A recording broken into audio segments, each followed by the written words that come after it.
Iran और Israel इस चीज़ को अपने इज्जत के ऊपर ले लिए हैं। दरअसल देखें तो इजराइल सबसे ज़्यादा जिससे प्रभावित है वह वर्तमान में ईरान है, क्योंकि ईरान समर्थित आतंकी संगठन हमास के द्वारा इजराइल पे हमला किया गया रॉकेटों से और उसके 250 से ज़्यादा नागरिकों की मौत हुई थी। उसके बाद से इजराइल हमास में जंग गाजा पट्टी पर छिड़ा हुआ है। सारी दुनिया जंग को रोकने की कोशिश कर रही है, रिक्वेस्ट कर रही है, लेकिन इजराइल मानने को तैयार नहीं है। इसके अलावा जो इजराइल के बगल में लेबनान है, जिसकी सीमा इजराइल से सटती है, वहाँ पे हिजबुल्लाह आतंकी संगठन एक्टिव है, जिसे ईरान के द्वारा पोषित या मदद किया जाने वाला आतंकी संगठन बताया जाता है उसे। और इसके अलावा यमन में जो हुती विद्रोही है उसे भी कहा जाता है कि ईरान मदद करता है और वह इजराइल के खिलाफ गतिविधियों में भाग लेता है। इजराइल इस चीज़ को अपने इज्जत के ऊपर देख रहा है, ले रहा है, और यही कारण है कि उस दिन सीरिया की राजधानी दमिश्क में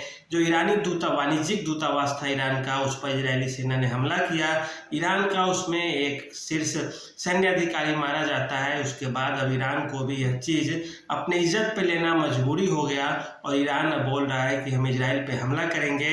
इस युद्ध में ईरान और इजराइल के बीच में जो जंग होने जा रहा है उसमें अमेरिका की एंट्री न हो, इस कारण अमेरिका से जो डिप्लोमेटिक कूटनीतिक रिश्ते बहाल किए जा रहे हैं उस पर कोशिश की जा रही है कि किसी तरह से अमेरिका इस पर न कूदे, लेकिन इजराइल से जंग होगा और अमेरिका उसमें न कूदे ऐसा हो ही नहीं सकता है। अमेरिका ने अपने जो युद्धपोत थे उसके मिसाइल विध्वंसक युद्धपोत या जो ड्रोन विध्वंसक युद्धपोत है उसे अमेरिका ने रवाना कर दिया है।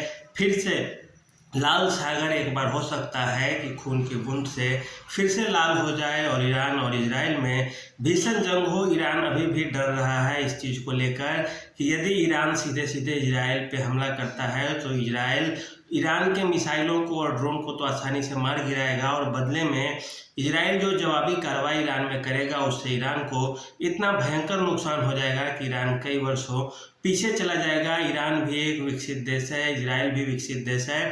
लड़ाई की ट्रेनिंग की जाए तो इजराइल के लिए यह आम चीज़ है, मिसाइल दागना, मिसाइल से लड़ना, हमला करना, कहीं जाकर दूसरे देश की सीमा में घुसकर हमला करना। वहीं ईरान के पास इसके खास अनुभव अभी भी नहीं है। ईरान के साथ अमेरिका जैसे देश मददगार के रूप में है, ईरान के लिए कोई बहुत बड़ा देश नहीं आएगा सामने खुलकर। यह सबसे बड़ी ईरान के लिए चुनौती है। ईरान के जो सैन्य अधिकारी है वह भी इस बात से चिंतित है कि वो अगर इजराइल के खिलाफ एक भी कदम उठाने को तैयार होते या उठाते हैं तो इसका खामियाजा भी भुगतने के लिए ईरान को तैयार रहना होगा। इजराइल भी अपने सभी सैन्य अधिकारियों की, सेनाओं के जो उसके रिजर्व बटालियन है उसकी छुट्टी कैंसिल कर दी है, उसे बुला रहा है कि जंग छिड़ सकती है। बेंजामिन नेतन्याहू भी इस चीज़ को अपने इज्जत के ऊपर ले रहे हैं। वहाँ की जो राजनीति है वह भी अब शुरू हो गई है। वहाँ के लोगों में यह चल रहा है कि हमास से लड़ने में इजराइल 6 महीने हो गए, अभी तक सफल नहीं हो सका है, लेकिन इस बार इजराइल हमास को जड़ से ख़त्म करके उसको पूरा राजनीतिक रूप से और संसाधन के रूप से पंगु बनाने की फिराक में इजराइल पड़ा हुआ है। मध्य एशिया की राजनीति की बात की जाए तो मध्य एशिया में भी शांति का दौर नहीं चल रहा है। उधर अरब ईरान से लेकर इजराइल, ईरान या सीरिया या इराक, कहीं भी आप नज़र उठा के डालें तो शांति की स्थिति नहीं बन रही है। और ऐसे स्थिति में यह डर है इस बात का कि एक बार यदि जंग छिड़े या फिर जंग शुरू हो गई वहाँ पे इजराइल और ईरान के बीच में, तो यह फिर काफ़ी विध्वंसक हो जाएगा, क्योंकि इसमें इतने जान माल का नुकसान होगा कि न तो उसकी भरपाई ईरान इतने आसानी से कर पाएगा और न ही इजराइल। ईरान भी एक मजबूत देश है, इजराइल भी एक ताकतवर देश है। अब तक ईरान आतंकी संगठनों के सहारे ही इजराइल को परेशान करने की कोशिश कर रहा था, लेकिन यदि ईरान सीधे सीधे युद्ध में कूदेगा तो इजराइल भी इसका सीधे सीधे माकूल जवाब देने की कोशिश करेगा। और ऐसे में ईरान का क्षेत्र काफ़ी बड़ा है, ऐसी स्थिति में उसे ज़्यादा नुकसान उठाने की कोशिश करनी पड़ेगी, ज़्यादा नुकसान उठाने के लिए तैयार रहना होगा ईरान को। और ऐसी स्थिति में इजराइल के लिए भी यह काफ़ी चुनौतीपूर्ण होगा कि वो अपने छोटे क्षेत्र को कैसे संभाले, क्योंकि अब तक जो लड़ाई गाजा पट्टी तक ही सीमित थी वह पूरे इजराइल में फैलेगी। और यदि पूरे इजराइल में फैलती है तो ऐसी स्थिति में इजराइल भी ईरान के अंदर घुसकर कई सारे उनके ठिकानों को बर्बाद कर सकता है, तबाह कर सकता है। युद्ध समस्या का समाधान नहीं हो सकता, यह ईरान भी जानता है और इजराइल भी जानता है। इसीलिए दोनों कूटनीतिक प्रयासों के तहत यदि मामला सुलझाने की कोशिश करते हैं तो ठीक है, अन्यथा कल का दिन रविवार का बताया जा रहा है कि ईरान हमला कर सकता है इजराइल पे।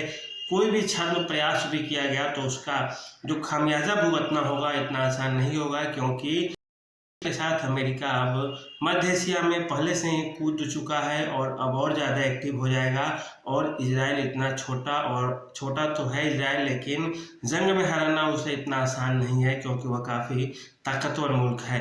तो जो असल कारण है वह यही कि उसे इजराइल देखता था कि जब छोटे छोटे आतंकी संगठनों के माध्यम से ईरान हम पे हमला कर ही रहा है तो क्यों न एक बार आमना सामना भी हो जाए, जिससे सीधे सीधे उसे ज़्यादा से ज़्यादा नुकसान उठाना पड़े और दोनों देशों की जो महत्वाकांक्षाएं हैं वह भी अपना आसमान छूने लगेगी। नुकसान जब दोनों तरफ से होगा तब दोनों को अंदाजा लगेगा कि कौन बड़ा है कौन छोटा, युद्ध की नाकामी क्या चीज़ होती है। तो आज के लिए इतना ही, धन्यवाद।